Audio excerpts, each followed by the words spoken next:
Hello friends, welcome to నవల హృదయం. ఈ వీడియోలో మనం సిరి తెచ్చిన ప్రేమసిరులు అనే కొత్త నావెల్ చూడబోతున్నాం. కథలోకి వెళ్ళిపోదాం రండి. నిశ్చితార్థం కోసం దివ్యను సిద్ధం చేయడానికి ఆమె గదికి వెళ్లారు శ్యామల మరియు సావిత్రులు. అవతల అనురాగ్ వాళ్ళు బయలుదేరి దారిలో ఉంటారు. అదే సమయంలో తమ ఇంట్లో కామాక్షి వడ్డిస్తుంటే టిఫిన్ తింటున్నారు ప్రకాష్ మరియు అతడి తండ్రి. అప్పుడే అతడి ఫోన్ రింగ్ అవుతుండటంతో కామాక్షి ఛార్జింగ్ నుండి తీసుకొచ్చి అతడి చేతికి ఇస్తుంది. ఫోన్లో అవతలి వ్యక్తి చెప్పింది విన్న ప్రకాష్ ఎంగిలి చేత్తో పిడికిలి బిగించి, ఆ విషయం ఇప్పుడా చెప్పేది? నీకు నేను నువ్వు అడిగినంత ఇస్తుంది ఎందుకు? ఒక్క పని కూడా సరిగ్గా చేయలేవా అంటూ అరిచాడు. అవతలి వ్యక్తి ఏదో చెప్తున్నంతలో వినకుండా, ఇప్పుడే వస్తున్నా, నిశ్చితార్థం చేసుకుంటే ఆపలేననుకుంటుందా ఆ దివ్య? దాన్ని అందరూ చీకొట్టి నాకు నువ్వు తప్ప మరో గతి లేదు, నన్ను పెళ్లి చేసుకొని నా జీవితాన్ని ఉద్ధరించు అని దాని చేతే అనిపిస్తాను చూడు అంటూ చెయ్యి కూడా కడగకుండా బయటికి నడిచాడు. అతడి మాటల ద్వారా దివ్యకు నిశ్చితార్థం జరగబోతుంది అని అర్థమైంది ఇంట్లో వారికి. అతడి తండ్రి ప్రకాష్ను ఆపబోతూ బండి హ్యాండిల్ పట్టుకొని, రేయ్ వదిలేరా ఆ పిల్లను, ఇంతకాలం నువ్వు మీ అమ్మ చేసింది చాలదా? నిశ్చితార్థం ఎందుకు ఆపాలి అనుకుంటున్నావు?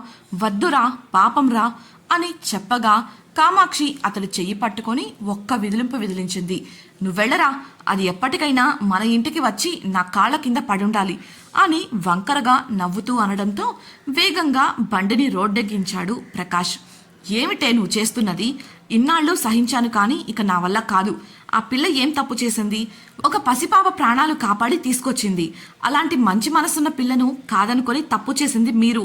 పైగా ఆ పిల్లకొచ్చిన ప్రతి సంబంధాన్ని చెడగొట్టింది కాక వాళ్లను ఇబ్బంది పెట్టాలని పెళ్లికి పనికిరాని సంతను పెళ్లి చూపుల పేరుతో ఆ ఇంటికి పంపారు. ఇంకా మీ కళ్ళు చల్లబడలేదా అని కోపంగా అడిగాడు. కామాక్షి నడుమన దోపిన కొంగు వదులుతూ భర్తతో చులకనగా, మాకు తెలుసులే కానీ పనివాడు చేపలు తెచ్చాడు, పోయి శుభ్రం చేయండి. నా కొడుకు వచ్చేసరికి వేపుడు పులుసు వండండి, వాడికి అవంటే చాలా ఇష్టం అంటూ అతడిని ఖాతరు చేయకుండా వెళ్ళిపోయింది. కట్టుకున్న పాపానికి అనుభవించక తప్పదు అనుకుంటూ దివ్య విషయంగా పైన ఆకాశంలోకి చూస్తూ దేవుడికి దండం పెట్టుకుని లోపలికి వెళ్ళిపోయాడు అతడు. అనురాగ్ తన కోసం స్వయంగా ఎంపిక చేసిన పీచ్ కలర్ పట్టుచీరలో అందంగా మెరిసిపోతూ ఉంది దివ్య. అద్దం ముందు కూర్చున్న ఆమెకు సావిత్రి మెరుగులు దిద్దుతుంటే శ్యామల ఇచ్చిన నగలను పెట్టుకుంటూ పదే పదే గడియారం వంక చూస్తోంది దివ్య. నువ్వెన్నిసార్లు గడియారం వంక చూసినా నీకోసం అది పరుగులు పెట్టద్దు కానీ కాస్త నాకు సహకరించవమ్మా దివ్యమ్మ ఆట పట్టిస్తూ అంది సావిత్రి. శ్యామల ముసిముసిగా నవ్వుతుంటే దొరికిపోయినందుకు సిగ్గుపడుతోంది దివ్య. ఎందుకో తెలియదు కానీ అనురాగ్ కలిశాక ఆమె మనసు రెక్కలు విప్పుకుంది. తనకు తెలియకుండానే ఆమె అతడి రాక కోసం ఎదురు చూస్తోంది. అతడి చూపు కోసం ఆరాటపడుతోంది. ఇది మంచిదా కాదా అని ఆలోచించాలి అనుకున్నప్పుడు మాత్రం ఆమె మనసు తెల్ల కాగితంలా మారిపోయి ఆలోచింపనివ్వడం లేదు. మనసు మెదడును డామినేట్ చేసి అతడిపై అభిమానాన్ని, అతడి కోసం ఆరాటాన్ని ఆమెలో కలుగచేసింది. ఇంతటి మార్పు కేవలం 2 రోజుల్లో కలగడం అంటే అసాధ్యమే. కానీ తన ప్రేమతో దాన్ని సుసాధ్యం చేశాడు అనురాగ్. సావిత్రి దివ్యను సిద్ధం చేయడం పూర్తవడమే ఆలస్యం. సావిత్రి 10 సంవత్సరాల కూతురు శైలు గదిలోకి వచ్చి, పెద్దమ్మ బావొచ్చాడు, దివ్యక్క బావ భలే ఉన్నాడు అంటూ నవ్వుతూ చెప్పింది. అనురాగ్ వచ్చాడు అని తెలియడమే దివ్య ముఖం వెలిగిపోయింది. దానితో పాటే ఆమె బుగ్గల్లోని సిగ్గుమొగ్గ ఎర్రగా విచ్చుకుంది. ఎప్పుడెప్పుడు అతన్ని చూస్తానా అని ఆమె మనసు తొందర పెడుతోంది. కానీ ఒకవైపు ఆమె బిడియం, మరోవైపు చూసేవాళ్లు ఏమనుకుంటారో అన్న భయం ఆమెను ఆపేశాయి. ఇలాంటి భావనలు ఆమెకు ప్రకాష్తో నిశ్చితార్థం జరిగిన సమయంలో కలగలేదు. నిజానికి ఆ సమయంలో తన తల్లిదండ్రులు, బంధువులు అతడు మంచివాడు అని చెప్పారని సొంత ఆలోచన లేకుండా ఒప్పుకొని వారి నిర్ణయానుసారం నడుచుకుంది. పెళ్లి అనగానే ఒక ఆడపిల్లలో కలిగే భావాలు, ఆలోచనలు ఏవీ కూడా అప్పట్లో ఆమెకు తెలియదు.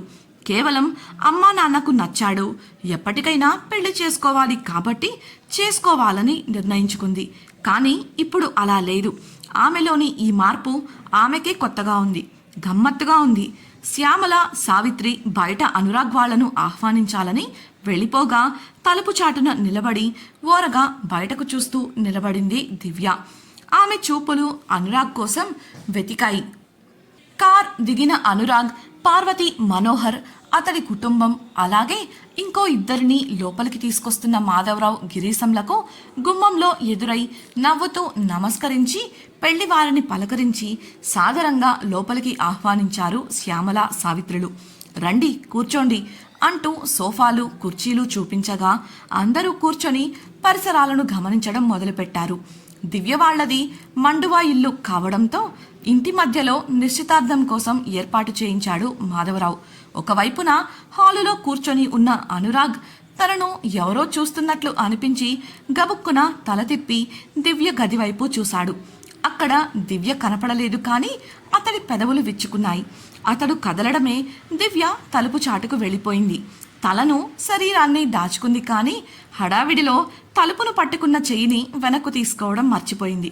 ఆమె చెయ్యి కనిపించి అది దివ్యనే అని అర్థమై ఆమె తన కోసం చూస్తున్నందుకు సంతోషపడ్డాడు అనురాగ్.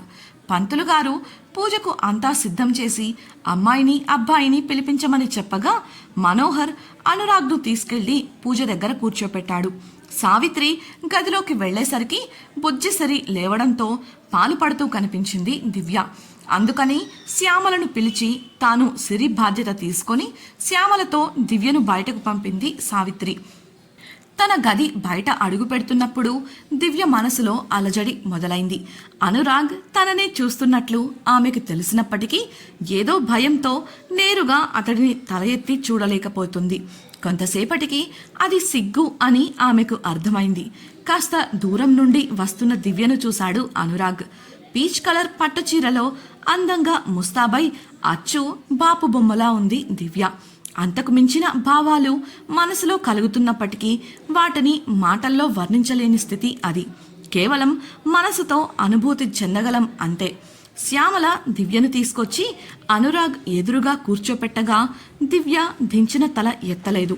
పంతులు గారు మంత్రాలు చదువుతూ పూజ ఆరంభించగా గదిలో సిరికి పాలు పడుతున్న సావిత్రి, సిరి పాలు తాగడం పూర్తి కావడంతో మీ అమ్మ నిశ్చితార్థానికి ఇంత లేటుగానమ్మా లేచేది, ఇంకా మనం కూడా వెళ్దామా అని అనగా పాప నవ్వుతూ కేరింతలు కొట్టింది.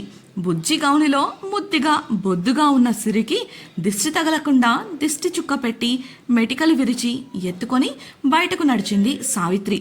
అప్పటికే సిరి కోసం ఎదురు చూస్తున్న పార్వతి, సావిత్రి సిరిని తీసుకురావడంతో సంతోషించి సావిత్రి నుండి పాపను తీసుకొని ఒడిలో పెట్టుకుంది.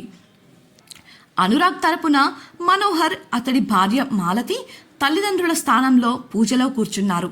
అంతా ప్రసన్నంగా, ప్రశాంతంగా జరుగుతూ ఊరి పెద్దలు కూడా చివరికి దివ్య జీవితంలో సంతోషాలు నిండబోతున్నాయని ఎంతో తృప్తిగా ఉన్నారు. అంతా చక్కగా సాగిపోతుంది అనుకుంటున్న క్షణంలో ఏయ్ ఎవరు లోపల, రండి బయటకు అన్న అరుపులు వినిపించి అంతా బయటకు చూశారు. అది ఎవరి స్వరమో తెలిసి కంగారు పడ్డారు మాధవరావు, శ్యామల, దివ్యలు. ఊరి పెద్దలు మేం చూసుకుంటాము అన్నట్లు సైగ చేసి బయటకు నడిచారు. వారు బయటకు వెళ్లేసరికి ఆవేశపడుతూ రౌద్రంగా నిలబడి కనిపించాడు ప్రకాష్. ఒక పెద్ద మనిషి, ఇదిగో ప్రకాష్, ఇక్కడి నుంచి వెళ్ళిపోతే నీకు మంచిది. నువ్వు కాదనుకుని వెళ్ళిన అమ్మాయి జీవితం మళ్ళీ ఇన్నాళ్లకు బాగుపడుతోంది. నువ్వు వద్దనుకున్నప్పుడు అంతటితో వదిలేయాలి, కానీ ఇలా ఎందుకు వెంటపడి ఇబ్బంది పెడుతున్నావు అని ప్రశ్నించగా, చెప్పొచ్చావులేవయ్యా బోడి సూక్తులు, పోయి ఇంకెవరికైనా చెప్పుకో. నేను ఇక్కడికి నీకోసం, నీ పాఠాల కోసం రాలేదు. నిర్లక్ష్యంగా సమాధానమిస్తూ అతడిని వెనక్కు తోశాడు ప్రకాష్. ఆ తోపుకు అతడు కింద పడబోతుంటే వెనుకనున్నవారు పట్టుకొని ఆపేశారు. ఎంత బలుపు అని మనసులో అనుకుంటూనే మరో పెద్ద మనిషి, మర్యాదగా ఇక్కడి నుంచి వెళ్తావా, లేదంటే మనుషులను పెట్టి గంటమంటావా గద్దించి అడగగా అవేవి ఖాతరు చేయలేదు ప్రకాష్. ఎంతకీ దివ్య గాని ఆమె తల్లిదండ్రులు కానీ బయటకు రాకపోవడంతో, ఏయ్ దివ్య, వగలాడి రావే బయటకు. ఏమయ్యా మాధవయ్య, వస్తారా లేదంటే నీ భాగోతం, నీ కూతురి భాగోతం ఊరందరికీ అరిచి చెప్పమంటావా అని గొంతు చించుకొని అరిచాడు ప్రకాష్. అతడి అరుపులకు లోపల ఉన్న వారి ముఖాలు వాడిపోయాయి.